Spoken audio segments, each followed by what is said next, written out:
parce qu'il y a eu un raté à cette Coupe du Monde, lui étant coach. Ça veut dire il a le droit de bosser, il a le droit de bosser. Est-ce que ça dérangerait 2 secondes le service public de télévision de la France, 2 petites secondes, d'avoir juste une émission, une seule consacrée à l'éducation? Il y a juste 12 millions de jeunes qui chaque jour... Je m'en fous. Je trouve ça absolument scandaleux qu'il n'y ait aucun espace de conseil, aucun endroit où les parents puissent savoir un petit peu quelles sont les méthodes de lecture, comment on peut accompagner un ado dans le... il y a l'école pour ça. Oui, il y a ça. Mais comment flinguer l'instinct de son fils quand il te gonfle, mais il n'empêche que très sérieusement, ça vous choque pas, vous? Maintenant, dans les programmes télé, tu peux savoir le cours de la bourse toutes les heures, tu peux savoir comment tailler tes rosiers, comment changer ton intérieur. Le pensionnat de Chavagne. Oui, non, mais la caricature, tu peux aussi changer. T'as des conseils pour changer ta voiture, t'as aucun conseil, notamment pour les familles populaires, pour savoir comment aider son enfant à grandir. Et ben, quand ils voient, ils font autre chose que ça. Oui, parce que c'est le seul moyen de toucher certaines familles. Quand tu fais des réunions à l'école, ils viennent pas. C'est le service public de l'école qui doit faire ça. Oui, mais on pourrait être aidé par des émissions grand public. Vous me direz que c'est pas toujours le cas, et notamment dans les catégories populaires. Je veux dire, vous avez raison, c'est le problème numéro 1 de la France aujourd'hui. Je pense qu'il faut qu'on comprenne. L'école, ça va plus. On est là en train de parler du bac. On voit des chiffres. 76% de bacheliers cette année. Mais j'aimerais bien savoir combien d'enfants de cadres ont eu le bac général et combien d'enfants d'ouvriers ont eu le bac. Je pourrais vous le retrouver. Attendez. C'est pas une simple double. Olivier a tout ça. Attendez, bougez pas. Dans les chiffres que j'ai trouvés il y a 1 ou 2 ans, je vois que parmi les bacheliers, 75% des enfants de cadres ont eu un bac général. Il n'était que 15% des enfants d'ouvriers. Là est le problème de notre pays. C'est cette inégalité qui est complètement occultée par le fait que 80% des enfants. Raison de plus, Rama, pour saluer ce jeune Anthony Rougier, qui, comme par hasard, ça ne peut être qu'un hasard, vient de la région rouennaise, Seine-Maritime, Haute-Normandie, et qui réussit avec 1 an d'avance, parce que je vois qu'il a 17 ans, à obtenir 20 sur 20 de moyenne générale au bac. Il vient d'une ZEP. J'aimerais quand même dire... Mais il y a eu 20 dans toutes les matières? Non, mais avec le jeu des options, on peut marquer des points. Il y en a certains ont eu 22 sur 20 d'ailleurs au bac. Mais j'aimerais quand même saluer d'autant plus sa performance qu'il est dans un établissement qui a été stigmatisé, les zones d'éducation prioritaire. Je rappelle que le gouvernement Sarkozy a supprimé en grande partie la carte scolaire, ce qui sous-entend que maintenant, il faudrait que les Français cherchent les bons établissements. Il y aurait des bons établissements et des mauvais. À vous de faire de vos jeux. Et là, je trouve que cette réussite rappelle qu'on peut aussi avoir de très bons résultats en zone d'éducation prioritaire. Il n'empêche, Sylvain, malheureusement, qu'il y a des bons établissements, il y a de mauvais établissements. Oui, mais le danger, c'est d'organiser la concurrence au lieu d'égaliser l'égalité. Parce que ça lui a permis d'être... Le rôle d'un ministère de l'Éducation nationale, c'est d'organiser une certaine, peut-être pas égalité, mais équité sur le territoire. Alors que quand tu dis qu'il n'y a plus de carte scolaire, tu dis aux gens, à vous de trouver la bonne crèmerie, à vous de trouver la bonne fromagerie. Oui, mais alors, tu vois, Sylvain, le problème, c'est qu'au nom de cette fameuse égalité, l'obsession française, on crée au sein de l'éducation nationale, mais plein d'inégalités. J'ai dit l'équité, justement. Parce que 20 à 25% des élèves d'une classe d'âge ont des problèmes de lecture, et ils vont composer, ces enfants-là, 80% des effectifs des 150 000 jeunes qui sortent de l'école sans diplôme. Il y a beaucoup de garçons. C'est une bombe à retardement. On est d'accord.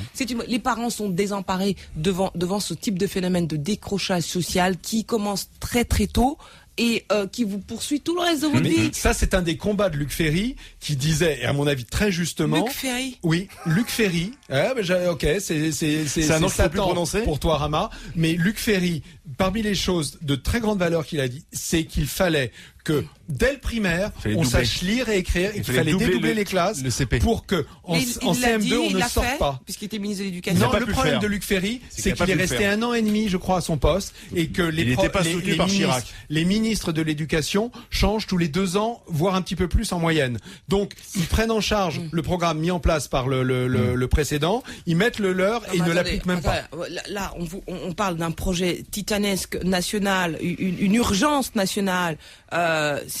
Luc Ferry a été ministre de l'Éducation nationale. Je ne vois pas ce qu'il a fait dans ce domaine, parce que tous ces ministres de l'Éducation qui se sont succédés, c'est pas une personne. Il m'aurait cité une autre personne, j'aurais dit pareil. C'est pas une personne. C'est une succession de renoncements. Pardon, aujourd'hui les familles, quand ils vont frapper à la porte d'une agence immobilière, c'est pour demander quelle est l'école d'à côté. C'est ça, l'école républicaine, égalitaire à la française. Il y a un vrai problème là-dessus. Je vous parle des 150 000 jeunes, je vous parle des 20 à 25% qui savent pas lire, je vous parle du socle commun qui n'a cessé de s'étendre au point qu'on ne sait plus sur quel savoir on juge les enfants. Je vous parle des Academia et compagnie qui se font 2 milliards par an parce que justement l'école n'arrive pas à assumer la transmission des savoirs. Et donc il y a une privatisation de la réussite. Je vous parle du privé où 40 000 enfants attendent chaque année pour être inscrits, et surtout des classes populaires parce qu'ils n'ont que l'école pour sauver leurs enfants. Je vous parle de tout ça. Et ça, c'est une urgence. On parlait de fiscalité. C'est une priorité nationale. Mais tout le monde le dit que c'est une priorité. Mais qu'est-ce qu'ils font? Parce que ça, c'est un vrai problème. L'Allemagne a sanctuarisé le budget de l'éducation nationale pour que ce soit 10% du PIB. Nous, on est à 6,5%. Aux États-Unis, Obama a sanctuarisé 2 secteurs, la sécurité nationale et l'éducation. Je dis pas qu'il faut augmenter les crédits. Je pense qu'il faut d'abord changer l'école profondément, notamment le collège qui n'a pas été changé depuis sa création en 1974, et après se demander quels moyens on met à partir des objectifs. Nous refermons la France de Nicolas et nous allons dans un instant évoquer le centre, Jean-Louis Borloo, le chouchou de Ramayad, mais aussi Hervé Morin, mais aussi Christine Boutin, François Bayrou et peut-être même aussi bientôt des Français. Faut-il des primaires au centre? Question que je vous pose au 32-16. À tout de suite sur RMC. RMC, Olivier Truchot et les grandes gueules. Les grandes gueules avec Johnny Blanc, Sylvain Grandserre, Franck Tanguy et Ramayad. Écoutons Jean-Louis Borloo. Nous allons gagner car nous sommes la force de transformation économique, écologique, sociale et républicaine de notre pays. On a redonné bien avant l'envie, j'ai oublié l'énergie. Rama, allez-y. C'est si vous chantiez, Je ne pensais pas qu'on était à l'antenne. Oui, parce que c'est le morceau choisi par Jean-Louis Borloo. C'est assez habile. Non, mais c'est habile parce que. Parce qu'en 2007, on l'avait aussi, cette chanson. Pour Nicolas Sarkozy. Non, puis c'est assez habile parce qu'on ne cesse de reprocher à Jean-Louis Borloo peut-être son manque d'envie d'aller jusqu'au bout. Et voilà, c'est sa réponse. Il y a toujours quand même dans cette idée que Jean-Louis Borloo finalement n'ira pas jusqu'au bout, Ramayad. C'est vrai que c'est une remarque que les gens font souvent. Est-ce qu'il ira au bout Pourquoi il dit ça? Mais vous qui le côtoyez, est-ce que vous êtes face à un homme qui a envie d'y aller, qui est investi une certaine mission et qui se dit cette fois-ci, faut que j'y aille? Je viens de démissionner d'un poste super pour le suivre. Je suis pas kamikaze, donc c'est bien parce que j'ai confiance. Et oui, il y a de l'envie. Pourquoi on s'est donné tous mal depuis tout ce temps, qu'on s'est pris tous ces coups? Si au final c'est pour se déballonner au dernier moment, je trouve que, on n'a pas fait ça pour passer le temps, créer une alliance, fusionner 4 partis, on cherche un local de campagne, de l'argent, c'est quand même. Si en 2012, je sais pas, les sondages disent par exemple que Borloo reste en place, la droite n'est pas au 2e tour. Qu'est-ce que vous faites? Pourquoi vous imaginez ça? Vous pouvez aussi imaginer, parce que c'est ce que nous imaginons, que la droite, si ça continue comme ça, elle ne gagnera pas. Parce que, rappelez-vous, au cantonal, il n'y avait pas de liste Borloo. Et qu'est-ce qui s'est passé? La droite modérée, elle est restée chez elle. La droite de la droite, ils ont voté pour Marine Le Pen. Et résultat, rien démontre d'ailleurs dans le sondage, quand on enlève Jean-Louis Borloo, Nicolas Sarkozy ne gagne pas forcément. 15%, on s'est retrouvé à 15%, alors que notre potentiel, c'est plus que le double. Donc, je pense que la droite, elle peut pas gagner dans ces conditions. Je veux dire, on peut pas avoir une UMP qui était censée incarner tant de courants, la droite humaniste, la droite républicaine, les gaullistes sociaux, les libéraux, les machins. Et puis, au final, se retrouver qu'avec, je sais pas, le débat sur l'islam, les Français sentent pas chez eux, Zemmour acclamé, ovationné, alors que condamné par la justice. Non mais vous. C'est ça l'UMP. Rama, je voudrais poser une question. Moi, il y a une discipline que j'aime beaucoup en histoire qui s'appelle l'Uchronie. Et l'Uchronie, c'est quoi? C'est que se serait-il passé si Napoléon avait gagné à Waterloo ou si Louis XVI n'avait pas été guillotiné? Ou s'il avait plu le jour où Jeanne d'Arc a été brûlée à Rouen, s'il avait plu. S'il y avait eu une énorme averse. Bon, moi je pose la question de savoir que se serait-il passé si Jean-Louis Borloo avait été nommé Premier ministre et que Fillon était sorti? On n'aurait pas fait la même politique. Non, mais on aurait fait la même politique. Non, on n'aurait pas fait la même politique. Et Ramayad serait resté à l'UNESCO. Jean-Louis Borloo serait ailleurs. Et Morin serait resté à faire il y aurait eu un signe politique d'envoyer. Non, arrêtez. Jean-Louis Borloo avait parlé de ses priorités. Un Grenelle de la fiscalité. Vous rappelez-vous qu'on lui a beaucoup reproché à l'époque. Il avait parlé de l'école, il parlait de plein de sujets. D'accord? S'il avait été à Matignon, il n'aurait pas fait la même politique. Et il n'y aurait pas d'alliance, il y aurait exactement ce que vous dites là. Pourquoi? Qu'est-ce qui s'est passé? Ce n'est pas nous qui avons changé, c'est l'UMP qui a changé. Et nous obligeant à lancer cette idée de coalition. On n'avait pas le choix. Parce que sinon, qu'est-ce que vous faites quand on vous dit, maintenant, Bon, les enfants d'immigrés sont responsables de l'échec scolaire. Vous me voyez là, parmi vous, en train de dire ça ?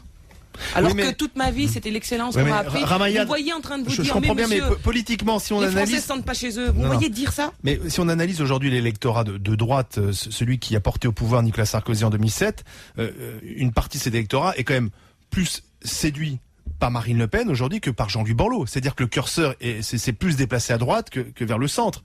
Alors, est-ce que le calcul fait par Jean-Louis Borloo est le bon ? C'est la faute aussi. Peut-être qu'on est dans une société qui se droitise. En tout cas, il y a une partie d'électorat qui s'inquiète, qui a peur, qui a l'impression effectivement de plus être dans la France telle qu'on l'imagine, la fantasme. En décembre dernier. Non, mais c'est des électeurs de gauche, pardon, qui sont venus s'ajouter à l'électorat traditionnel de l'extrême droite, parce que Marine Le Pen, contrairement à son père, elle ne parle pas seulement d'immigration et compagnie. Elle parle beaucoup de social. Elle parle beaucoup de crise sociale, de délocalisation, de déclassement. Elle parle beaucoup de ça. Donc elle prend à gauche. Donc elle parle de vrais sujets d'ailleurs, de vraies questions. C'est fou de dire. Alors peut-être que la société française, sur les questions d'identité, se droitise, pourquoi pas. Mais sur les questions économiques et sociales, elle ne se droitise pas. Je suis désolée. Elle veut plus de protection. Et d'espoir aussi. Je crois qu'elle veut qu'on leur dise où on va, quoi. Et comment on y va. Elle veut pas qu'on s'occupe de tout, elle veut qu'on s'occupe de l'essentiel. Elle veut qu'on lui donne des perspectives. Je crois que les gens, et puis ils en ont marre aussi qu'on promette des trucs et que ça se fasse pas. Voilà. Bon. Moi je sais pas, je pense quand même qu'une grande partie de la population a Tu pourrais voter Jean-Louis Borloo, toi, Johnny ? Mais Johnny. Oui, pourquoi pas. J'attends de voir, je dirais à la fin, de voir mettre les programmes côte à côte et de voir ce qui s'y passe. Mais le problème, c'est que je crois que beaucoup de Français, qu'on sera encore les cocus de l'histoire pour la bonne et simple raison que les marges de manœuvre vont être tellement infimes. Quand on écoute ce matin Cahuzac qui dit clairement que même si la gauche prend le pouvoir, bien sûr que les impôts vont augmenter, bien sûr qu'on va réduire les dépenses, bien sûr. Alors, la marge de manœuvre, c'est quoi? Donc on va faire quoi de plus et quoi de moins? La même chose. Donc c'est pour ça. Ça donne pas envie. On va pas les voter alors. On va tous sauter par la fenêtre. Mais je pense sincèrement qu'il y a autre chose à faire, d'accord. Mais je parle pas en mon nom. Je parle au nom d'une majorité de Français. J'écoute ce qui se passe autour de moi. J'écoute les gens, comment ils interprètent ce que disent les politiques. Et aujourd'hui, ce qui ressort de cette écoute, c'est ça. De toute façon, nous serons les dindons de la farce et les cocus de l'histoire, parce que n'importe comment, il n'y a pas de budget, il n'y a pas de marge de manœuvre. On n'est pas en France, on est dans une économie mondiale et on va continuer à subir ce qui se passe dans le monde. Voilà. Johnny, donc, je suis d'accord avec toi.